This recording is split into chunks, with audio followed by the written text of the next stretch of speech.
Hey everyone, it's Rob Beeler. Welcome to another episode of First Impressions, the ad tech unboxing video series that we've put together a whole library of different solutions. And, instead of it just being PowerPoint decks or whatever, we actually dive into the product and talk with the experts on what they do and make sure that we understand kind of what something might offer a publisher in terms of growing revenue or improving user experience or along those lines. And speaking of monetization and revenue and user experience, this is obviously a place that Browsi plays in quite a bit. And so I'm here with Sarah, who is going to walk us through the Browsi offering. Sarah, welcome to First Impressions. Thank you. And it's really nice to sit down with you. I appreciate you doing this with us. This is going to be really fun. Absolutely. Why don't you just go ahead and dive in and give us like an overview of the company? And then, of course, you know me, I'm going to want to see product at some point and be able to visualize kind of how things work, but maybe help set the scene, talk a little bit about Browsi and yourself. Excellent. So just a quick introduction to myself. I'm Sarah Ruxin. I'm our SVP of Revenue and Operations here at Browsi. And Browsi's been around for about just over 5 years or so. And when we got into business, we really had a singular mission to be a publisher-first platform. And that really informs everything that comes after what we've done now. We really wanted to focus on an entire consumer experience, touching on a bunch of different points. So I think of us having sort of, three different buckets that we try to play in. One is to create an experience for a user that's going to be fully optimized, personalized, and going to make sure that they're going to have the best experience on the site, engaging with the content.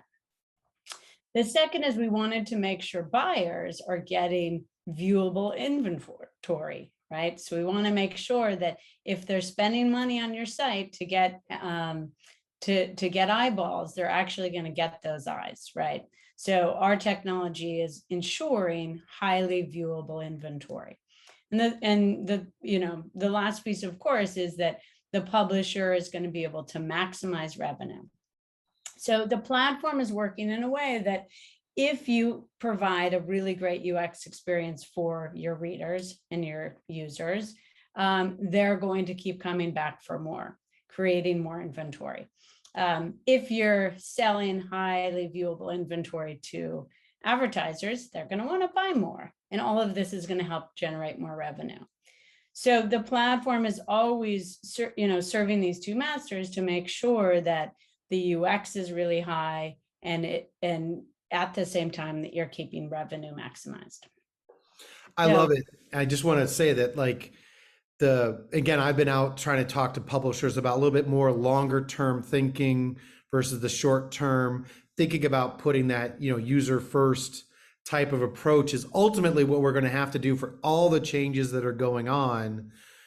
That's really the only asset that we have is that relationship with that user. So if we can make decisions on that better, right? I think that's, again, going to ultimately equal that revenue. And some of the things I'm excited, again, I'm not going to jump ahead on you, Sarah, but I think one of the parts about that is that can be really difficult to do as a publisher manually, page by page, step by step. So I'm kind of really can't wait to see exactly how Browsi approaches, bringing some efficiency to that as well. Yeah, exactly. I mean, that gives me a great opening to kind of talk about how we do that. And the way we think about it is to look holistically at the experience, right? And I think a lot of publishers are in a position where they're kind of playing whack-a-mole, right? They're having to let's figure out refresh, but it's on an island by itself. Or how do we deal with lazy, right? They're trying to solve some problems, but not in a way that is holistically looking at the site, the experience from the user perspective, the buyer perspective, the ad perspective. So because we're doing that, we're able to make sure that the technology platform is informing all of the different pieces. So at its core, what Browsi offers is an AI engine that's looking at, I would say, 150 plus different kinds of data points. We're looking at a couple buckets, right? One of the buckets is user engagement. How are you, Rob, engaging with this piece of content, right? If you and I are reading the same article, there's no way we're going to be scrolling the same way. I'm a really slow reader, you're a fast reader. Why should we get the exact same ad experience on that article? And even within our own experiences, I'm going to read one article more slowly, one more quickly, depending on my interest. So if you aren't thinking about that user first, specifically at the page level, right, at that article level, you'll never be fully optimized, right? There's just, there's no way you're going to have enough people manually, trying to optimize. Okay, Rob just, lost interest in that article. Oh no, right? So that's what our platform is doing, right? We're creating a framework underneath to support that kind of dynamic, real-time engagement. So a couple of the features, and is that clear? Did that? Yeah, absolutely. No, and again, it goes in terms of how I think of it. I don't, and that's true. I don't think I ever have the conversations about speed of a user going through an article and how that different. And again, everyone's experience is different. So trying to optimize to that is either super manual or you're using some cool technology to do that. That's right. And some of the other things we're looking at, right? We want to look at what's on the page itself, right? Is it text? Is it images? Is it video? Is it widgets? Because of course the ad experience should be different depending on what kind of content is on the page. The other thing we're looking at things like referral sources. How is a user coming in, right? Because it's going to make a big difference. Do I care more about a logged in or registered user than I do someone who found their way through search and probably might never come back? Do I care a lot about a local geo, right? So a lot of news, local news sites, right? They're going to care a lot about, you and I, they're going to care about New York, users more than they are someone from California, right? And then also what's happening on the demand side. So again, we are looking at not only scroll speed and engagement metrics by the user, but we're looking at all these other components as well. And this is where you really start to optimize. And you get the value because again, we're taking a step back and we're looking at a couple different pieces of the puzzle to make sure they're all talking together. Some of the other kind of features that we offer, right, is that we are because we are going to dynamically be making this call, right, and we're going to pick the right time, if and when and where to serve that ad. But it's always based on your UX rules, what the content team is looking for, and in line with things like Core Web Vitals and CLS, right? We actually help to improve, we and are in line with those rules, right? So there'll be no disruption. And some of the individual tools are like, we have a very smart in-view refresh, and we have viewability prediction tools. We do what I call predictive loading, which is a mix of lazy loading and eager loading, specifically to, and this is a great individual kind of scenario, right? Often lazy loading is great, but it's at the expense of scale, right? So you improve viewability, but you're going to decrease your scale. Because our platform is looking at all these pieces at the same time, we're creating meaningful inventory and keeping your yield up while keeping viewability very high. So like a smart lazy loading, right? Like in other words, Yeah. it kind of gets that. Can you talk a little bit about the viewability prediction? I just want to make sure I understand exactly what that provides me as a publisher. Yeah, absolutely. And what I'll do soon is I'll show you our console, because I think this will really help to explain it. But the viewability prediction tools are going to allow, let's say you're a site and you have a lot of direct sold inventory. In kind of the old world, you might have a PMP that's a 70% viewable campaign, and you set aside 1 million impressions for a 500,000 impression campaign because you don't want to underdeliver, but you don't really know what that inventory at that viewability bucket is going to be. So we're setting up key values to make sure that you know within each of the 10% increments, right? 70%, 80%, 90% viewability buckets, how much inventory you have. So this might actually be a good time for me to show you, because we actually have a dashboard that'll show you that. Yeah, please. How that works. And one of the things before I share my screen, we're working with publishers for a long time, and one of the objections might have been, well, we can't just hand over all of our ad management to you guys, and we don't know what's going on. And so we built this specifically because we're not a black box, and we understand the pain of a lot of what publishers have gone through for a long time with black box technology, and you don't know what is happening behind the scenes. We are super transparent, and we built a platform so that you can see exactly what is happening behind the scenes.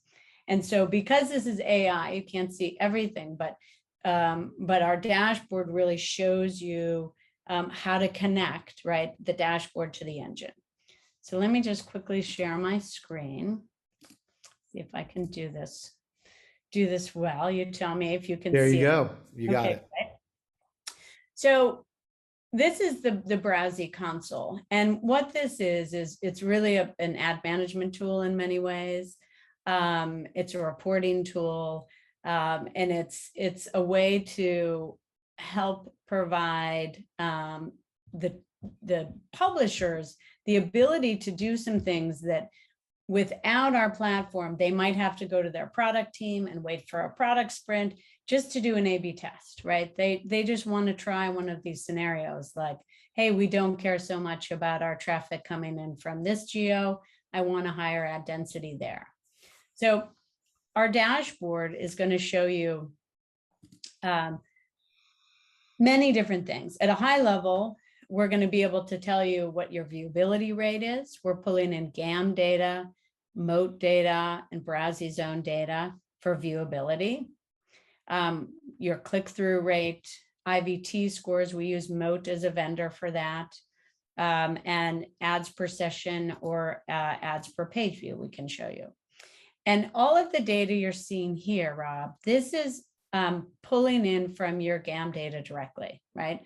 So it's a read only, right? We're not changing anything you have set up, right? We're just displaying what revenue is getting pulled in and how. I'm going to also show you, but I'll kind of round it out by showing you our A/B platform where we actually run a pilot, but I'll get to that. So in the viewability prediction dashboard, here's an example, right? So these are 10% increments, right? 10, 20, 30, all the way up to 100. Technically, we are actually able to do, we can do 5% if we wanted, but what we've found is the buyers are really interested in, you're going to be 70% and above or 80% and above. So these buckets seem to work really well for publishers. And if you hover over this, right, you'll see the number of impressions you have at that viewability bucket. We can also show you, a distribution of within different platforms like AdX, right? How much inventory, again, in these different buckets do you have across different kinds of content?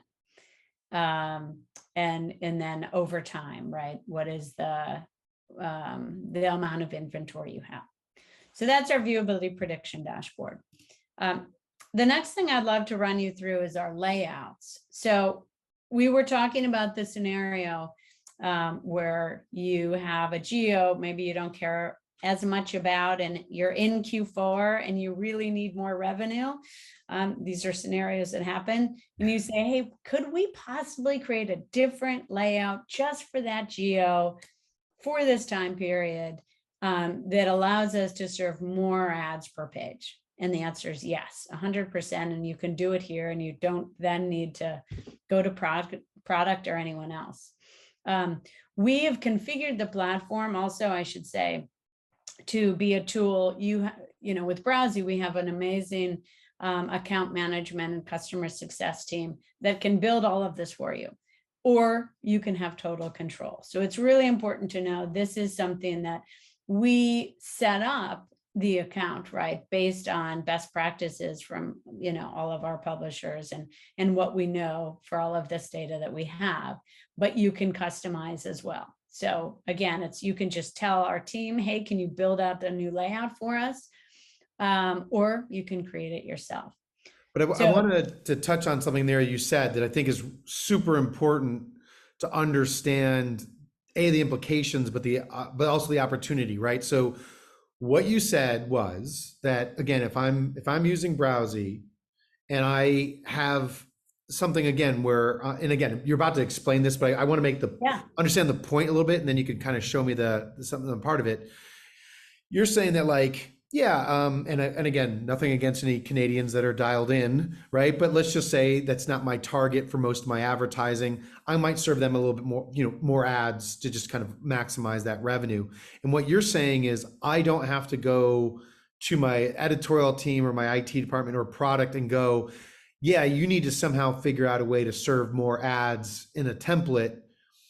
And I don't have to create a template that has more ads to it to then apply that to the audience I don't want to. What you're saying is, within this, I, as the ad ops person or whatever the role is in here, have these controls to be able to do that. So you're going to have to walk through that, because that's pretty special. It's pretty interesting. Yeah, and that's exactly right. And that, for a lot of publishers, is a big challenge. They want, they want to do a lot of really creative things, but there's often resource constraints. There's other things in their product queue that's going to prevent this. So this is one more screen in, and, right here, we can dictate, okay, I want to increase the number of ads I have, where, in different ads placements, right? Or I want to increase or decrease the pixels for potentially between an ad, right? So there's a bunch of different ways to accomplish that. And again, it's specific to a certain amount of amount of inventory that you're looking to limit that to. You can add, predictive lazy loading. There's a bunch of other tools in here that help for the setup.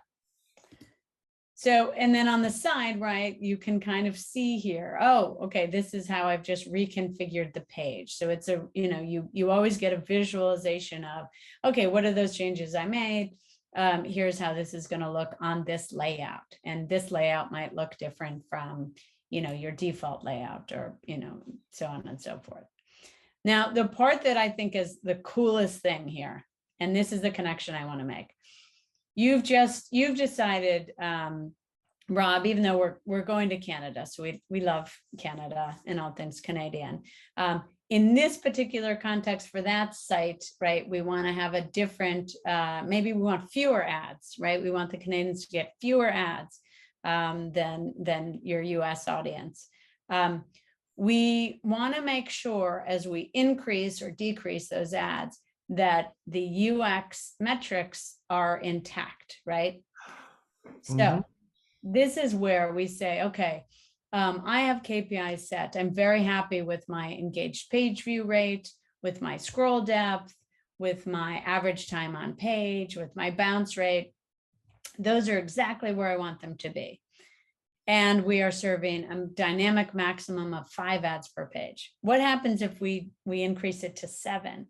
And then you go back to this dashboard and you say, wow, nobody noticed. This is great. It didn't impact time on page, didn't impact, but how about 10? And then, okay, we maybe pushed it too far. And then we're able to help you optimize to get to that, again, that balance and that perfect sweet spot between maximizing revenue and maintaining UX. So that, to me, is one of the coolest things that we're helping publishers do. And this console is really the articulation of that, right? So all of this is happening behind the scenes with the AI, but this is a way you can actually see the impact of that. Now, one other thing and also all this doesn't go without saying, so I'm going to say it, but this is all, again, your UX rules are what's dictating where these templates, where the ads show on the page. So we have a UX to be able to do that, an interface that, you're going to set up all your UX rules. And by you, it can be us or it can be you. Happy to do either way. Now, one of the other things that is really important to us, we know how well this works for publishers, and we run a free pilot, 14-day free pilot for publishers to show you exactly the lift we're going to provide, right? If we are not providing value, if you are not making more money using the platform, or, the tools, then we understand this won't be a long-term partnership, right? And this is really what Browsi wants, right? We want to be a partner. We want to help enable a bunch of cool stuff that all the publishers are doing. So we have an A/B testing platform. So what we do is we're going to take half of your traffic and we're going to do nothing to it. And then we're going to take the other half and we're going to Browsi optimize that. Again, based on your UX rules, based on everything we've, together decided we want to test. We're going to decide, okay, what's your primary KPI? Is it viewability? Then we're going to focus on viewability. If it's RPM, we'll focus on RPM. If it's IVT, we've had publishers that couldn't get their IVT under control. How do we help with IVT? That's the kind of thing, because we are looking at what's happening on the page. The engine can tell if it's Rob or Sarah or a bot. And we won't serve when it's a bot, right? So we're going to save a bunch of ad calls you guys shouldn't be making in that scenario. So very quickly, literally within 2 weeks, within days, but we like to have it run at least 2 weeks, we can show you, oh, turns out our current setup had a $2.19 RPM. And with Browsi, we're now at a $3.34 CPM. Wow, we've increased the RPM by, X percent, right? Same thing with viewability, click-through rate, IVT. So the proof is in the pudding, right? Don't take my word for it. Let the What would be the platform. and I'm sorry, sir. What Yeah. would it take to implement to run such a test? Because I think that seems like pretty straightforward, right? But what's the implementation like? It is. So we have two primary implementations. Our standard implementation is we're going to have a JavaScript tag that goes in your header. And then what we want to do, because we want to make the ad call for you to your ad server instead of you doing it. So we're going to have you remove your ad slots, and then we will recreate those on our end. So it's a pretty light lift in terms of the full integration. We also have a fantastic partnership with Magnite, running through Magnite's Demand Manager Control Center. So if you're a Magnite partner and your focus is more on either you're not using a good in-view refresh, if you want to leverage our viewability prediction tools, or if you're just looking for incremental scale, so you're actually happy with your current setup and you think, I'm pretty good, I think I've got a pretty good layout, but I can always use more scale potentially, right? And the idea is we're only going to serve another ad if it's highly viewable, right? So it's only in that scenario where, man, Sarah is reading really slowly, we could show her another ad. Whereas Rob, he's going to get exactly the same experience he always does. And so that integration is actually, there's nothing for the publisher to do, because Magnite is going to do the integration directly because they're managing their pre-bid. So we have a pre-bid module, and this can happen even if you're not working with Demand Manager. We have a pre-bid module essentially that is going to allow us to put all the heavy lifting on Browsi and Magnite to do that integration. So Very cool. really, really easy to test. And then, we are going to drive incremental revenue. So you kind of have free extra revenue for, uh, you know, just for testing. So that's pretty cool. Yeah, that's, I mean, again, it seems like you've made that so that, again, someone can kind of get this, start to see it, right, and understand. I mean, I think it's one of the toughest things as a publisher is, am I maximizing every opportunity? Do I have everything where Yeah. it can be, right? Like, is my viewability as high as I can get it? And You at don't what know. point, so you could start to kind of see and take a look at that. And I like, again, the idea of just modeling that out to see potential revenue, where things go in terms of that kind of inventory. Yeah. And then of course, I think the Magnite relationship is really kind of interesting, right? I mean, it seems like, again, it's something that's there that just seems just to have that conversation, get a feel for it. If you want, it sounds like if you want like the whole, all the bells and whistles, then obviously you've already kind of proven out whether that makes sense to engage with you on that particular front. That's right. Yeah, I mean, it's, we're just so excited that the folks at Magnite are amazing and super smart people, and what they've built is in the service of publishers, right? It is really to solve for publishers being able to have access to all of the tools and the idea, and we are the first partner within the control center that can be enabled in this way. And so what Magnite and Browsi wants to do is we want to help publishers maximize their site, right? In terms of revenue, in terms of UX, in terms of viewability for buyers, right? So yeah, they've been just a fantastic partner, and like us, right? We're happy to take the load off of the publisher to do these kinds of tests. What Um, kind of result, and I'm sure results vary site to site, right? As some people might already have strong viewability or things like that, but like any sense of what you've seen in terms of the, people that have gone through and moved on, what kind of viewability or revenue type of increases have you seen? Yeah, it's been really positive, and I think one thing that I take a lot of confidence in is that publishers have been with us for a long time, right? So once they are in, they stay because they see the value. From a revenue perspective, our RPM is somewhere between. We want to see maybe a 20 to 40% uplift in RPM. So it sort of depends on what the publisher's goals are and where their starting point is, of course.